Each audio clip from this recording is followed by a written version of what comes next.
Welcome to getting your first bill out with EzBillMaker. To begin, we'd like to show you a layout of the application's primary screens. As you can see in this diagram, you have accounts, bills, line items, and payments. You can have one or more accounts. Each account may have one or more bills. Bills can also represent expense reports, sales quotes, or timesheets.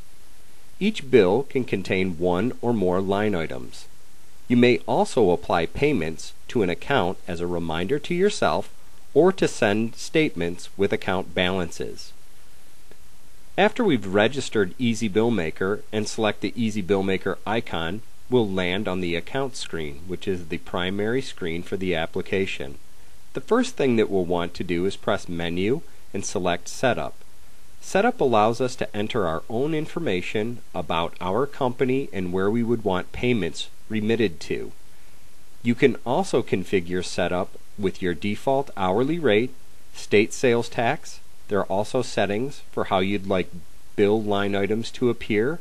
You can enter user-defined headings for your own custom information and standard drop-down items so that you don't have to type each line item description. Here we see how to enter your logo. If you have a logo on the internet, right-click it with your PC, obtain this value using properties, and paste it in here. You can also enter your PayPal email address so that you can accept credit card payments. Once you're finished with setup, press Menu and Save. We'll return to the account screen and begin to make a new account. There are two ways to make a new account in EzBillMaker. The first is to press Menu and select New Account. Here we'll enter the company name or the person's name, the contact, their email address, and fax number. You must enter an email address or fax number to deliver the bill to the customer. If not, you'll have to send the bill to yourself, print it, and mail it.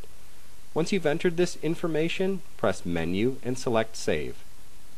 The other way to enter a new account in EzBillMaker is to navigate to your Blackberry address book or contacts. Make sure the account contains a name, an email address, or a fax number. Press Menu and select Export to EzBillMaker. This is a one-time export, and if you need to change the account, you'll have to do so by editing the account in EzBillMaker. Here we see our first account in EzBillMaker. We will highlight it, press Menu, and select Work with Bills.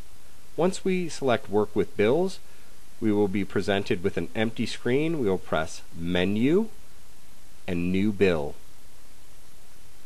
Now the application asks us to name the bill.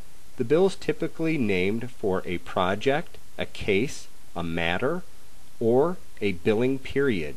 Enter this and a purchase order for this bill, press Menu and Save. Now we have a blank bill with $0 on it. We're ready to add line items. Whether this is our first line item we are going to add to this bill, or if we're returning to the bill to add more, we'll do so in the same manner. By highlighting the bill, pressing Menu, and selecting Work with Line Items. Because this is a new bill, we have no line items. Press Menu and select from the following: time, expense, material, mileage. We can add a negative value for a credit, or we can bill from the call log directly to this bill. If we select Bill from the call log, we will be presented with our calls and be able to simply pick one and place its time value into this bill. Let's select New Time Item. The application asks us to describe the time item. We'll use Custom Description to enter on-site construction labor, or you can use the standard item description drop-downs if you've defined them in Setup. This allows you to label common line items without typing. You can adjust the number of hours the event took. It will multiply by your default hourly rate, or you can change it for this line item here. There's also an additional write-up which you will not see unless you use an item user-defined heading, which can be configured in Setup. Once you've entered the values, press Menu and Save. Now we see that we have one line item for the on-site construction time. If we want to continue to add line items, press Menu and select the appropriate line item. If not, we can move back one level to the bill level, highlight the bill, press Menu. We can now preview it or send it. Let's send the bill.